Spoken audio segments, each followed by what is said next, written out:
রাজধানীর হোটেল ইন্টারকন্টিনেন্টালে বিচারিক স্বাধীনতা ও দক্ষতা শীর্ষক এই জাতীয় সেমিনারের আয়োজন করে বাংলাদেশ সুপ্রিম কোর্ট। এতে প্রধান অতিথি ছিলেন অন্তর্বর্তী সরকারের প্রধান উপদেষ্টা ড মোহাম্মদ ইউনূস।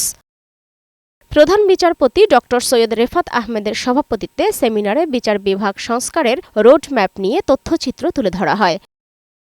এ সময় প্রধান উপদেষ্টা বলেন, জুলাই শহীদদের আকাঙ্ক্ষা বাস্তবায়ন ও রাষ্ট্র সংস্কারের সুযোগ কোনোভাবেই হাতছাড়া করা যাবে না।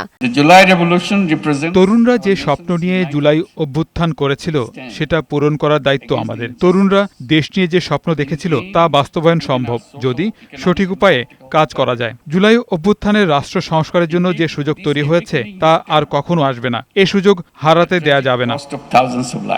বিগত বছরগুলোতে বিচার বিভাগের স্বাধীনতা ছিল না উল্লেখ করে তিনি বলেন, বিচার বিভাগ যেন স্বাধীনভাবে কাজ করতে পারে সেজন্যই সংস্কার প্রয়োজন।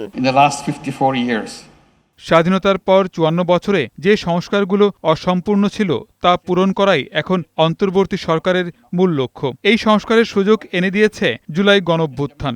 জুলাই শহীদদের আকাঙ্ক্ষা বাস্তবায়নে আমাদের অনেক দূর যেতে হবে। মানবতা বিরোধী অপরাধের বিচারে ট্রাইব্যুনাল স্বাধীনভাবে কাজ করছে বলেও জানান প্রধান উপদেষ্টা। সালমা জাহান মুক্তা, বৈশাখী সংবাদ, ঢাকা।